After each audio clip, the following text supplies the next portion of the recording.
बिस्मिल्लाहिर्रहमानिर्रहीम। लाखों करोड़ों दुरूदो सलाम मोहम्मद मुस्तफ़ा सल्लल्लाहु अलैहि वसल्लम और आले मोहम्मद पर। मैं हूं उमर दराज गोंदल। मैंने आपको बताया था पिछली वीडियो में कि आज बिल लाए जाने का इम्कान है, तो इस लम्हे खबर यह है कि बिल न सिर्फ लाए गए हैं बल्कि चंद मिनट्स के अंदर कौमी असेंबली से और चंद मिनट्स के अंदर ही सेनेट से बिल्स मंजूर हो गए हैं, जिसमें आर्मी एक्ट में तरमीम की गई है। और आर्मी एक्ट में तरमीम का मतलब यह है कि अब तीनों सर्विसेज चीफ यानी आर्मी चीफ, नेवल चीफ और एयर चीफ जो है, उस हवाले से उनकी जो मुद्दते मुलाजमत है उसका एक तो तकर्री अब 3 साल की बजाय 5 साल होगी, नंबर 1। और नंबर 2, उनकी रिटायरमेंट की हद ही खत्म कर दी गई है, यानी कोई रिटायरमेंट की हद नहीं है अब, इसलिए कि अगर एक्सटेंशन देनी पड़े तो यह रुकावट ना हो। तो इसका मतलब है वो चाहें तो आप उनको बार बार एक्सटेंशन देते देते ताहयात भी रख सकते हैं। और ये जो तीनों बिल हैं ये कौमी असेंबली से 3 मिनट के अंदर पास हुए हैं और सेनेट में सारे बिल्स मिला के 6 के 6 जो हैं वो मजमूई तौर पे 15 मिनट में पास किए गए हैं। और अहवाल क्या था कि आज अता तारड़ और पीटीआई के जो शाहिद खटक है उनके दरमियान बाकायदा हाथापाई की खबरें भी आई हैं। और इससे आप अंदाजा लगाइए कि कितनी तेजी के साथ पाकिस्तान में चीजें होती हैं। ऐसे कानून साजी मिनट्स के अंदर शायद उन्होंने पढ़ा भी नहीं होगा। और अब क्या बिल्स पास हुए, मैंने आपको आर्मी एक्ट से मुतालिक बता दिया। और सुप्रीम कोर्ट के जजेस की तादाद 34 कर दी गई है, इंक्लूडिंग चीफ जस्टिस, यानी और उसके साथ इस्लामाबाद हाई कोर्ट के जजेस की तादाद 12 हो गई है। आपको एक सुप्रीम कोर्ट, मुतवाजी सुप्रीम कोर्ट चाहिए थी, बिल्कुल ठीक है, आपने कर दी। यह अलग बात है कि लाहौर हाई कोर्ट में जजेस की कैपेसिटी है 60 की, लेकिन जजेस काम कितने कर रहे हैं? 34, आधे तकरीबन। वो इशू नहीं है, हमें बताया गया था आईनी बेंच का मसला है। अब बताया गया नहीं नहीं जनाब, वो तो अब मसला यह है कि सुप्रीम कोर्ट में ना जेर इल्तवा केसेस बहुत ज्यादा हैं, तो हम सुप्रीम कोर्ट के जजेस डबल कर रहे हैं। तो अब जो रजिस्ट्रीज हैं जिसमें चारों लाहौर, कराची, पेशावर, क्वेटा, तो वहां मुस्तकिल बुनियादों पर जजेस बैठेंगे और इंसाफ की फराहमी तेज होगी, बिल्कुल ठीक है। और बताया गया है कि पहले मरहले में 6 या 8 जजेस आएंगे, फिर आते रहेंगे। वो 8 इसलिए आएंगे कि वो जो 8 ने फैसला दिया हुआ उसके बराबर हम अपने जजेस मुतवाजी खड़े कर सके।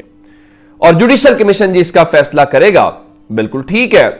सिर्फ ये नहीं है, नंबर 2, सुप्रीम कोर्ट को लेके आज practice and procedure act bill जो है वो भी मंजूर कर लिया गया है और दूसरे लफ्जों में जस्टिस मुनीब अख्तर को उसमें से निकाल दिया गया है। और अब कहा यह गया है कि कमेटी 3 अफराद पर मुश्तमिल हुआ करेगी, चीफ जस्टिस, सीनियर मोस्ट जज और आईनी बेंच का सरबराह। और जब तक आईनी बेंच नहीं बनता तब तक कमेटी 2 रुकनी होगी, जिसमें चीफ जस्टिस होंगे और उसमें सीनियर मोस्ट जज होंगे। और उसके बाद जब आईनी बेंच बन जाएगा तो 3 जजेस हो जाएंगे। तो अब इसका मतलब है जस्टिस याहिया अफरीदी और जस्टिस मंसूर होंगे और बाद में जो आईनी बेंच होगा तो जस्टिस मुनीब को माइनस करके आज यह मामला किया गया है।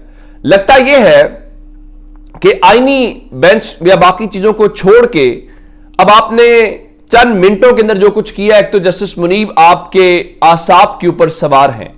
अच्छा, एक बात और है इस पूरी कानून साजी में, जहां बहुत कुछ हुआ है, आपने एक बात याद रखनी है, क्लैरिटी हो गई। सुनते थे जी मियां नवाज शरीफ एक्सटेंशन नहीं देते, चले ये भी आज आपको शक शुबा दूर हो गया।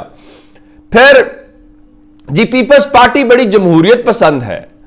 आज पीपल्स पार्टी के क्या क्या लोग, क्या क्या नाम, शहरी रहमान से शुरू करें, ताज हैदर तक जाएं और पता नहीं क्या क्या नाम लेते जाएं, वो सब वोट देने वालों में शामिल थे।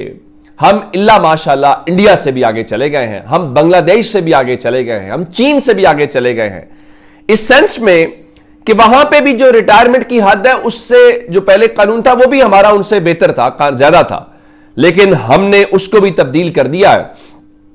तो अब इस सारे मामले के अंदर ये जो सारा कुछ आपने किया है, अब इसका पहला नतीजा क्या है आगाज करते हैं ये कि एक जानिब हुकूमत ने 5 साल का टेन्योर कर दिया, तो राना सनाउल्लाह हामिद मीर के शो में बैठ के कह रहे थे वो ना असल में गैर यकीनी की सूरत हाल होती है तो वो खत्म हो गई है। तो आप यूं कहिए हमने तो 1 साल की कमी की है आर्मी चीफ के टेन्योर के अंदर, इजाफा नहीं किया। सुभान अल्लाह। अब खबर पहली क्या है? पहली खबर यह है कि इस सारे मामले के अंदर ख्वाजा आसिफ का बताना यह है कि यह तरमीम अचानक नहीं हुई, इस पे होमवर्क मुकम्मल था और एएनपी को और पीपल्स पार्टी को एतमाद में लिया गया था। तो पाकिस्तान में जो वोट को इज्जत मिली है उसमें सिर्फ नून लीग नहीं है बल्कि पीपल्स पार्टी और अवामी नेशनल पार्टी भी है। और ख्वाजा आसिफ ने एक निजी टीवी से बात करते हुए कहा है कि मौजूदा army chief general Asim Munir जो हैं वो 2028 तक आर्मी चीफ रहेंगे। तो इसका मतलब यह हुआ कि अभी उनका टेन्योर जो है वो 2025 में खत्म नहीं होगा बल्कि 2028 में खत्म होगा। तो अब उसमें एक्सटेंडेड पीरियड भी शामिल कर लिया जाए, 3 साल का मजीद जो है। तो उससे आइडिया होता है कि उनका 3 साल और 3 मिला के, चूंकि उनकी अपॉइंटमेंट जो है वो 2023 में हुई, तो 23 से आप ऑनवर्ड 5 साल काउंट कर ले तो 2028 तक वो बात जो है वो चली जाएगी। अच्छा, अब इस सारे मामले में एक और जो डेवलपमेंट है, बल्कि नहीं, उनकी अपॉइंटमेंट 2022 के अंदर हुई, तो 22 से आप आगे चले जाएं तो आपको सारा मामला जो है वो क्लैरिटी के साथ आपके साथ आ जाता है। तो इसका ये चीजें हो गई। अब नंबर मैं क्यों कह रहा हूं कि खुदा हाफिज जस्टिस याहिया अफरीदी, अब कल जुडिशल कमीशन का इजलास है। जुडिशल कमीशन के इजलास से एक रोज पहले जजेस की तादाद 34 करने का मतलब यह है कि जो जस्टिस याहिया अफरीदी हैं उनको बताया गया कि हम कर क्या रहे हैं, नंबर 1। और उसके साथ आईनी बेंचेस के इख्तियार तो ऑलरेडी चीफ जस्टिस से आपने ज्यादा कर दिए हैं, और उसके साथ आपने आईनी बेंच के मुमकिना जज अमीनुद्दीन खान को भी पैगाम दिया है, चूंकि उनका वोट भी कल इंपॉर्टेंट होगा। तो वो कामरान मुर्तजा साहब कह रहे थे कि अब तो नून लीग अपने सेनेटर और एमएनएस बिठा दे, अब जजेस वाला मामला तो है ही, उसमें कोई नहीं है। और फिर पीटीआई ने आज, उनके ऊपर भी बहुत सारे सवाल आते हैं। आज मौलाना साहब कह रहे थे कि हम सड़कों पर निकलेंगे, तो अब आप भी शौक पूरा कर लें।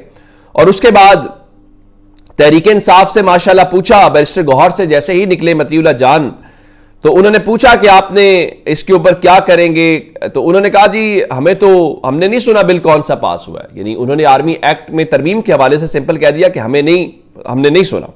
उसके बाद एक प्रेस कॉन्फ्रेंस भी हुई, उमर अयूब और दीगर लोग मौजूद थे। तो उनसे पूछा गया कि क्या आप इस कानून साजी के खिलाफ सुप्रीम कोर्ट जाएंगे। तो बैरिस्टर गौहर ने कहा कि मैं पॉलिसी बयान देने का इख्तियार नहीं रखता, कोर कमेटी और सियासी कमेटी को देकर फैसला करेंगे। और तहरीक इंसाफ का ऑफिशियल वर्जन यह है कि जनाब हम इसके ऊपर ऑफिशियल स्टेटमेंट जारी करेंगे।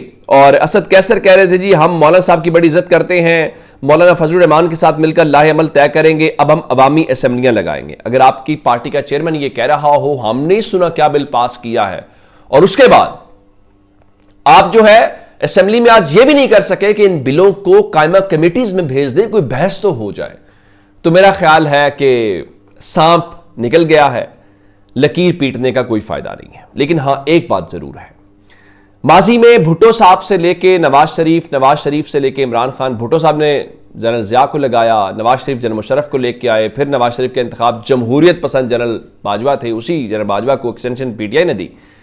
अंजाम सब जानते हैं। तो हर किसी को लगता है कि सेम पेज रहेगा, लेकिन ना हालात एक जैसे रहते हैं, ना सेम पेज रहता है, और निजाम अपने वजन से गिरता है।